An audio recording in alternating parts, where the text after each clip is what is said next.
common way of measuring body fat may not be as accurate as we once thought. Doctors and personal trainers use BMI or body mass index to classify a person as underweight or overweight.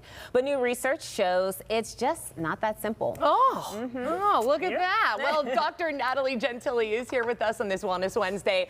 Dr. Gentile, let's start with some of the issues about BMI because I am so triggered by this word. Yeah. Why are you triggered by it? Because it's just forever, my whole life told me that I was too big.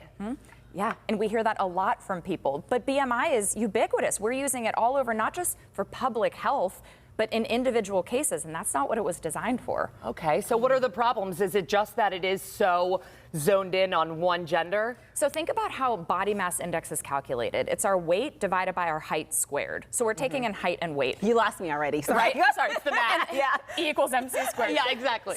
So we've got this calculation that's just taking in your height and weight. That's not telling us actually much about a person. If you think about it, a lot affects our weight, our muscle mass, our age, our race, right? And body mass index was created by, around white men. Yeah. Just white men. Just white men. So that's not really applicable to the entire population of the world, yet we use it as a way to, stratify risk in people for certain health conditions. We use it, honestly, as a judgment tool in a lot of ways, too. And it affects people's access to certain types of health care, certain medications, and they're treated differently based on that BMI. Yeah, I can't even figure out if I'm a small frame, a medium frame, or a large frame, because I know some of those charts, that's how you have to categorize yourself.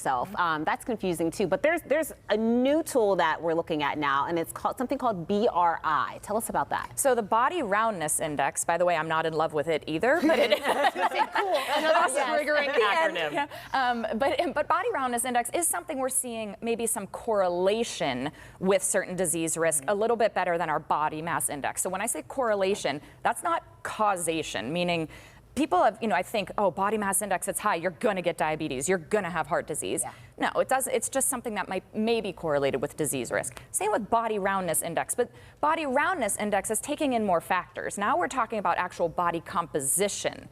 I care about not your height and weight, I care about where you carry your weight. So if you're in a shape where most of your weight is carried around the middle, what we call central adiposity, there is more risk of that fat being involved around the organs, which is dangerous, okay? As opposed to when people may carry, let's think of a pear shape, more of the weight around the hips, right, or the thighs, and they think, oh, I need to lose weight. That doesn't necessarily mean it's dangerous to your health.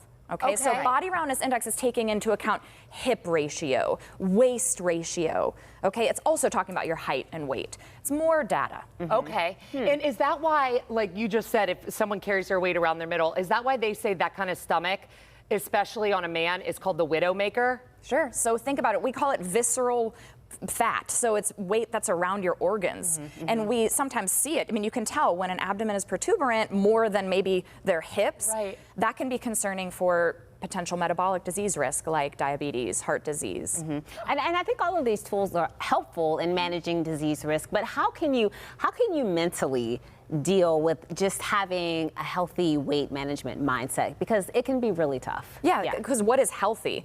So much around diet culture and wellness culture tells us that a certain shape is healthy and a certain shape is not. And that's just not reality for human beings day in and day out. If you think about somebody who comes in with a low BMI, are we supposed to just think that they're healthy? What if they're not? They could have an eating disorder. They could be going through cancer treatment. They could have some type of nutritional deficiencies that's making them ill. But they're healthy because their BMI is normal, And on the opposite end of the spectrum, we have people who we feel like they need to prove they're really taking care of themselves and they have high BMIs. Well, prove it to me. Are you exercising? Are you eating well?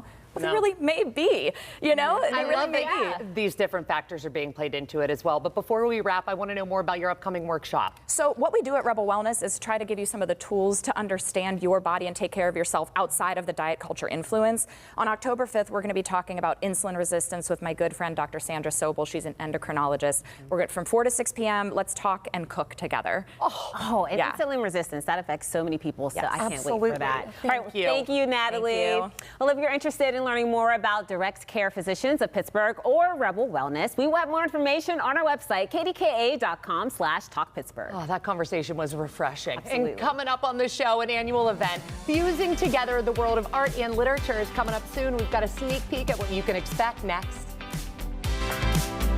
Bye.